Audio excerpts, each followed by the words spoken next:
Tu souhaites investir dans l'immobilier en France, sauf que forcément tu dois trouver un investissement.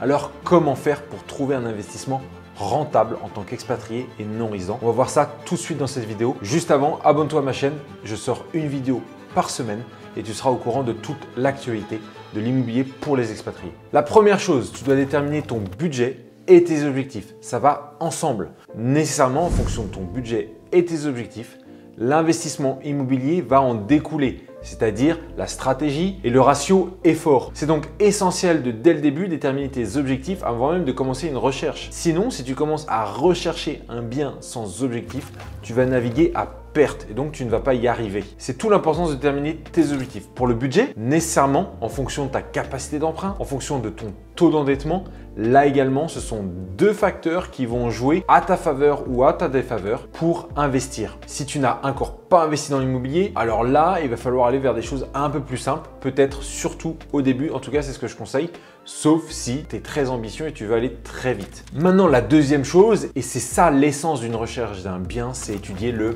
marché. Il n'y a pas de secret pour rechercher un bien. Il n'y a pas de recherche sans étude au préalable. Sinon, là encore, tu feras des erreurs parce qu'acheter pour acheter, c'est très simple.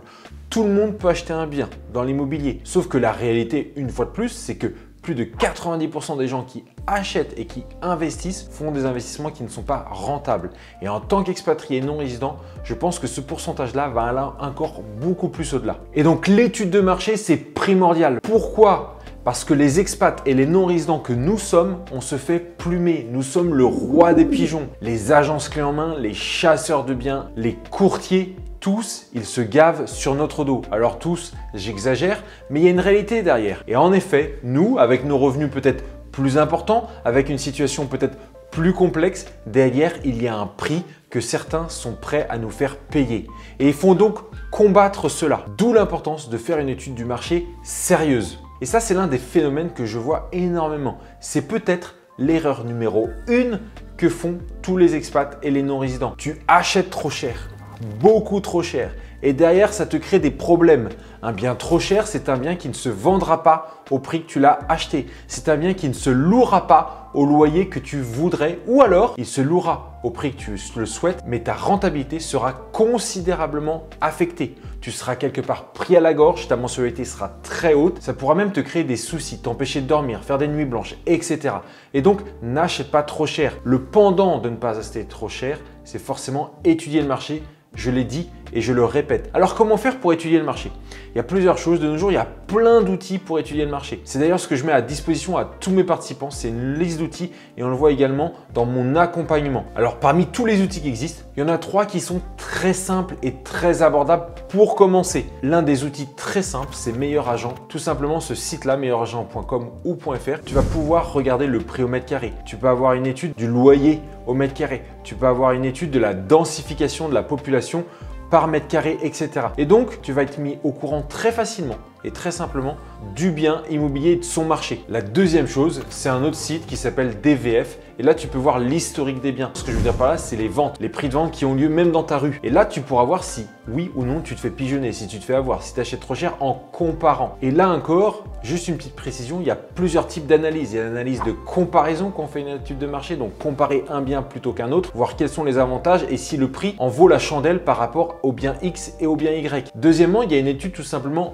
objective. L'analyse au prix au mètre carré, donc ce n'est pas une analyse comparative, c'est une analyse en intégrant le prix au mètre carré et l'appliquant tout simplement dans son bien. Et puis, il y a la troisième analyse qui est la plus banale, c'est tout simplement juger le bien en lui-même. Est-ce qu'il détient des critères? Est-ce qu'il détient des défauts intrinsèques majeurs, le fameux mouton à 5 pattes qui justifie un tel prix? Ou alors, est-ce qu'il s'agira d'un mauvais investissement? La troisième chose, tu connais ton secteur, tu as donc étudié le marché. Désormais, il va falloir trouver le bien, tu pars à la guerre, c'est une bataille. J'en rigole, mais forcément, je suis dans un esprit conquérant. Trouver quelque chose que quelqu'un d'autre ne pourrait pas trouver parce que tu es meilleur que lui. Et surtout, en tant qu'expat et non résident, tu devras être un petit peu meilleur. Mais ça, j'aborde plein d'astuces dans mon accompagnement. Et si tu veux en savoir plus, je te conseille aussi de t'abonner à ma newsletter. Le lien il est juste en dessous de la vidéo. Alors, pour trouver le bien immobilier, il y a plusieurs manières. Soit tu vas prospecter, soit tu vas démarcher, soit tu vas faire appel à ton réseau. Pour le réseau, alors ça aussi, c'est un mythe. Plein de gens me disent « Oui, mais moi, j'ai pas de réseau, Fred, tu peux pas comprendre, je pourrais pas trouver les biens que tu as trouvés. » Mais attends, tu penses que je suis passé comment? Tu penses que j'ai débuté comment? Moi, j'habitais à Hong Kong, à plus de 10 000 km de mon investissement immobilier et ça m'a pas empêché, dès mon premier bien, de gagner 600 € par mois avec mon premier investissement. Et pourtant, j'étais à 10 000 km. Donc non, c'est possible. Enlève-toi ces barrières, ces croyances limitantes de ta tête, à condition forcément d'avoir les bonnes connaissances. Le réseau, ça vient avec le temps. Ça demande du temps. Et parfois, comme disait l'autre, il faut laisser du temps au temps. Et tu sais quoi? Une petite stat que je me suis amusé à faire pour mes participants pour leur montrer que le réseau, c'était bien, mais c'était pas que ça.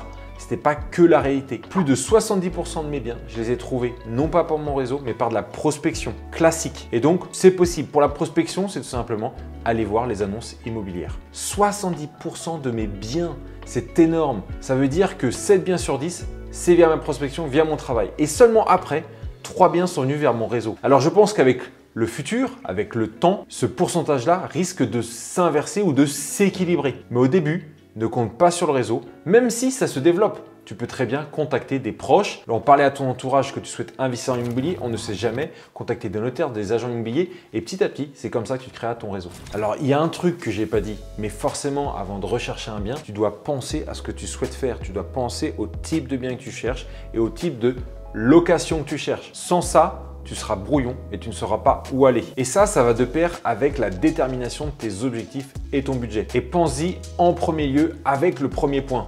Et puis commencent les visites. Alors pour les visites, comment ça se passe? Moi, j'étais à Hong Kong. Donc comment j'ai fait? Je ne me suis pas déplacé, je n'ai pas pris un jet privé parce que tout simplement, j'en avais pas les moyens. Mais je n'ai pas non plus pris un avion pour aller visiter les biens. Ça, c'est un mythe que parfois certaines personnes veulent nous vendre, que tu es obligé de te déplacer. C'est faux.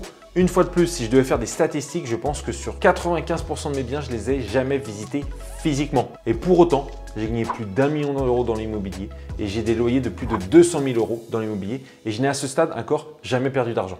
Donc oui, c'est possible et ce mythe du déplacement physique, c'est un mythe qu'on installe peut-être pour nous créer une barrière. Mais la barrière, il faut la faire sauter. Et avec ma méthode de visite, vous pourrez y arriver. Donc abonne-toi à ma newsletter et à ma chaîne pour en savoir plus. Maintenant, concrètement, et c'est le dernier point pour les visites, nécessairement, si tu as quelqu'un sur place, ça sera plus facile. Cette personne-là, c'est ton référent. Il se réfère à toi. Tu es son guide. Lui, il est aveugle.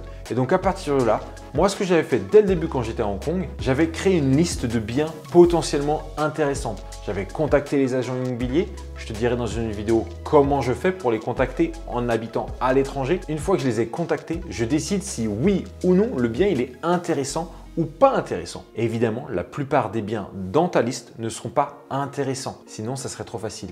Mais ça ne veut pas dire que c'est compliqué. Une fois que tu as fait une shortlist, que ta liste est passée de 10 biens à 2 biens à 1 bien, là, tu contactes ton référent, tu lui fais visiter le bien. Alors, je t'entends dire déjà, oui, mais j'ai pas de référent. C'est possible que tu n'en aies pas et à ce moment-là, ce n'est pas grave. Oublie pas, il y a la visio. Tu peux faire une visio avec l'agent immobilier. Et puis, au préalable même de ton référent de ta visite, n'oublie pas aussi de demander le support de documents. Moi, avant toute visite, dans ma méthode, j'installe un rituel avec l'agent immobilier. Je lui demande le plan, le règlement de copropriété, le décompte des charges, tout ça pour déjà me donner une idée au préalable. Évidemment, j'ai oublié de le dire, la rue.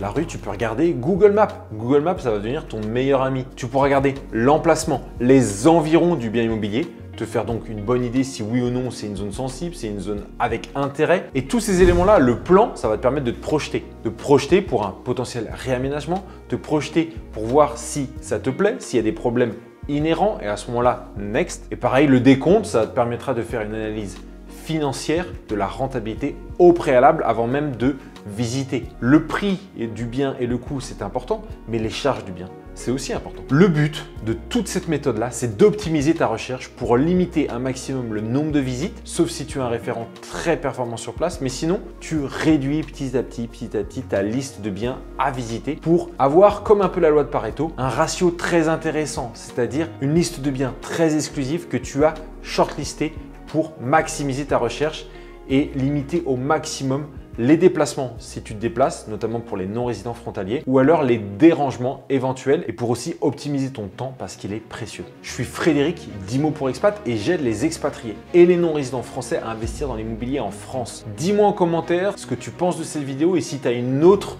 astuce pour rechercher un bien en tant qu'expatrié et non-résident.